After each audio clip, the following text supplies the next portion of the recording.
आज दुनिया में हुकूमतें ऐसे ही हैं, कोई नजरिए की बेस पे थोड़ी हैं। दुनिया में जितने कंट्री आज हैं ना, अब जो गैर मुस्लिम कहते हैं ना इस्लाम तलवार से फैला है, तलवार से फैला है, तो आप इनकी हिस्ट्री उठा के देखें, सारे कंट्री ऐसे ही बने हैं। जिसका जोर चला उसने हुकूमत कर ली। सारी दुनिया इसी तरह वजूद में आई है। फिर यूनाइटेड नेशन बन गई, उन्होंने लकीरें खींच दी कि भाई अब ज्यादा फटेबाजी ना करो, जिसके हाथ में जो आ गया वो ही ठीक है, हंसी खुशी जिंदगी गुजारो, ना छेड़ो ना छिड़ो। ठीक है, तो हुकूमतें तो ऐसे ही वजूद में आई हैं। फिर एक कौम के पास जब हुकूमत आ गई तो फिर कुछ अच्छे लोग पैदा हुए, उन्होंने कहा ये बादशाही निज़ाम नहीं होना चाहिए, आवाम की सिलेक्शन से गवर्नमेंट का इंतखाब होना चाहिए। फिर वो होते होते आज इस स्टेज पे वो लोग पहुंच चुके हैं, भाई वोटिंग होनी चाहिए, लोग जिसको सजेस्ट करें वो। लेकिन लोग जब सजेस्ट करते हैं तो लोग जिसका इंतखाब करते हैं वो भी आजादाना नहीं होता दुनिया में, क्योंकि अवाम में कुरान की भी यही कहता है, वइन तुती अक्सर मन फिल अर्दी युदिल्लुका अन सबीलिल्लाह। अल्लाह फरमाते हैं लोगों में अक्सरियत के पीछे चलोगे तो अल्लाह के रास्ते से तुम्हें हटा देंगे। तो अक्सरियत तो इतनी सेंस ही नहीं रखती, वो तो अक्सरियत ये करती है कि जिसमें हमारा वक्ती फायदा है उसको तरजीह दो, वो दूरस नताइज को नहीं देखती कि आगे नस्लों पे क्या फर्क पड़ेगा। देखो, जानी जिना करने वाला वो अपने वक्ती फायदा देखता है, वो जिना को प्रोमोट करेगा, वो ये नहीं देखेगा इसका खानदानी निजाम क्या होगा, तबाह। वो कहेगा होगा तो अगली नस्लों में होगा ना, अभी थोड़ी हो रहा है। तो इंसान को जब मुकम्मल इख्तियारात दे दिए जाएं तो बहुत थोड़े लोग होते हैं जो हक का रास्ता इख्तियार करें, ज्यादातर किधर जाएंगे, बातिल की तरफ। बच्चों की मिसाल देख लो, बच्चे उस मियां बीवी में सेपरेशन हो जाए ना तो बच्चे वहां रहना पसंद करेंगे जहां अय्याशी ज्यादा हो। समझ में आ रही है बात? तभी हमने देखा है मियां बीवी में जब सेपरेशन होती है तो बाप भी बड़े लाड प्यार से बच्चों को पाल रहा होता है, खिला रहा होता है, सख्ती नहीं करता, और माँ के पास जाते हैं तो वो भी, क्योंकि इनको डर होता है हमने सख्ती की तो यहां से उधर चले जाएं। हालांकि उन पर सख्ती करने से बहुत दफा उनके लिए ये सख्ती जरूरी होती है, वो बिगड़ जाएंगे अगर सख्ती ना हो। लेकिन बच्चा ये बातें नहीं जानता, जहां खेल तमाशा मिलेगा वो वहां जाएगा। वो ये नहीं देखेगा कि ये सख्ती मेरे लिए फायदेमंद है या नुकसानदेह, ये खेल तमाशे मेरे लिए फायदेमंद है या नुकसानदेह। तो इंसान भी ज्यादातर ऐसे ही हैं कि उनको राइट दे दिया जाए, जो जमहूरियत के नाम पे हमारे यहाँ चल रहा है ना हिसाब किताब, उसमें तो ये सिंध का हाल देखो ना क्या हो गया। जमहूरियत है, लोगों को समझ में ही नहीं आ रहा कि आप जिनको मुंतखब कर रहे हो वही आपको खा खा के खत्म कर रहे हैं। मैं कल सिंध से होकर आया हूँ, टंडो आदम मेरा बयान था। सिंध की हालत बेड़ा गर्क हुआ है सिंध का। मोटरवे पंजाब की देख लो और मोटरवे सिंध की देख लो, जमीन आसमान का फर्क है। कोई पूछ सकता है कि भाई ये पैसे गए कहां पे? कोई पूछने वाला नहीं। क्यों? अवाम ने सिलेक्ट किया है, और अवाम उनको वोट देगी जो अवाम को वक्ती फायदा पहुंचाए।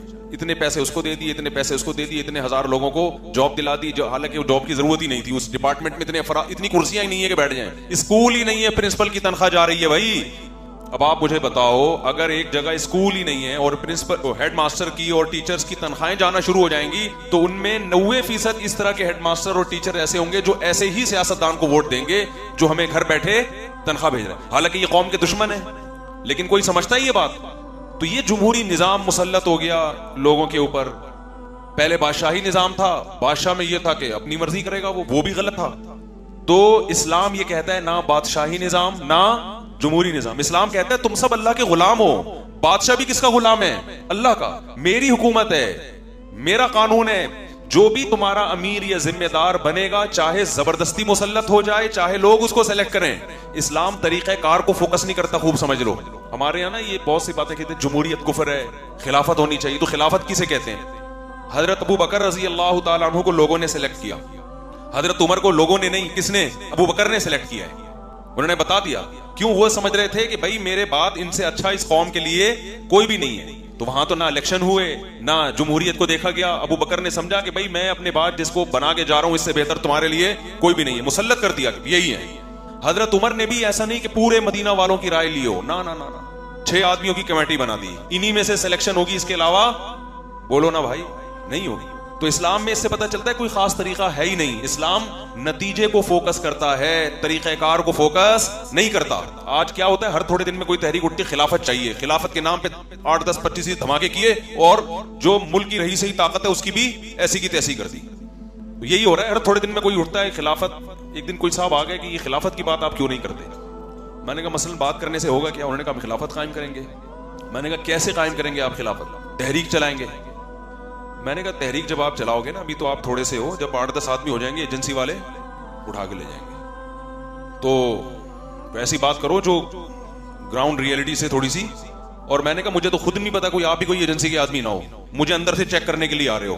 बाज़ दफा खुफिया एजेंसी के लोग आपको चेक कर रहे होते हैं, खिलाफत कर रहा है, हाँ भाई चल आ जा अंदर, आ जाओ भाई। फजूल बातें करने पर गवर्नमेंट की तरफ से कोई पाबंदी नहीं है। ग्राउंड रियलिटी को देखकर इस्लाम कहता है फैसला करो, करना क्या है तुमने, जितनी खैर का काम तुम कर सकते हो वो करो। अब मैं खुद जमहूरियत के खिलाफ हूं, जो मौजूदा जमहूरियत का निजाम है मैं खुद इसके खिलाफ हूं कि ये तरीका सही नहीं है।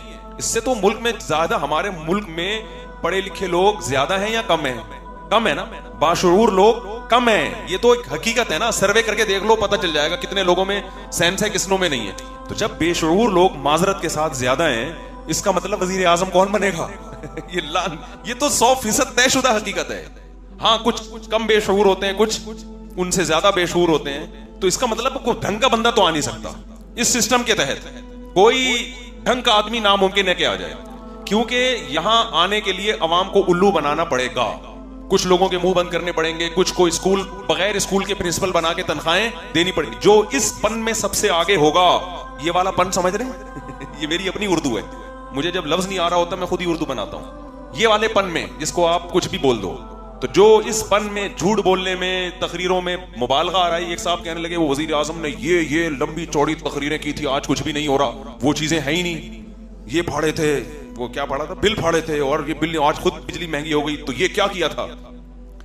तो मैंने कहा कि यानी वजीर आजम को ये तकरीर करनी चाहिए थी माजी में कि जो बिजली के बिल हैं वो आप पे किया करें, और ये जो महंगाई बढ़ रही है गलत है लेकिन ये नेचुरल है, यानी पुराने दौरे हुकूमत में, और ये जो हमारे हुक्मरान हैं ये करप्ट हैं, लेकिन इतने नहीं जितना मैं कह रहा हूं, उससे थोड़ा सा कम कर लो। यानी एतदाल से तकरीर होती तो वोट। इस सियासत में झूठ बोलना ये इसका लाजमी हिस्सा है। आप सही बात करोगे, आपको आजकल रिश्ता नहीं मिलता, वोट कहां से मिलेगा? हकीकत बता रहा, आप सही आके बता दो, वो कहते हैं ना सब बता दूं हाथ पांव कटवा दूं। तो लोगों में सेंस है ही नहीं ये समझने के लिए कि कौन 2 और 2 4 की तरह सीधी बात करता है, कौन बातों को घुमा। कुछ लोग होते हैं हर माशरे में, वो अच्छे होते हैं, उनको पता है जो सीधी बात करे वो ठीक है, लेकिन ऐसे लोग मार्केट में शार्ट। हमारे यहाँ कल्चर ही यही है कि घुमाओ बात को, टोपियां कराओ, झूठ बोलो। तकरीरों में मैं अक्सर एक वाकया सुनाता हूँ ना, एक साहब तकरीर कर रहे थे, सियासतदान, मैं जनाब 2 स्कूल बनाऊंगा, एक लड़कों के लिए एक लड़कियों के लिए, 2 हॉस्पिटल बनाऊंगा, एक मर्दों के लिए खवातीन के लिए। किसी ने कहा हमारे यहाँ मैटरनिटी होम नहीं है, उसने कहा मैं 2 बनाऊंगा, लड़कियों के लिए अलग, मर्दों के लिए अलग। अबे तू पहले पूछ तो ले कि ये होता क्या है। लेकिन जब तकरीर होगी तो फिर उसमें ये चीजों का ख्याल नहीं, अभी तो फिलहाल फेंकते रहो। तो ये सब सियासतदान फेंकते हैं, ये मजबूरी है, इसके बगैर नहीं वोट मिलते, ये जमहूरी निजाम का हिस्सा है। ये झूठ बोलो, और ये अंग्रेजों ने मुसल्लत किया हमारे ऊपर एक फजूल किस्म का निजाम, ये नेचुरल थोड़ी है।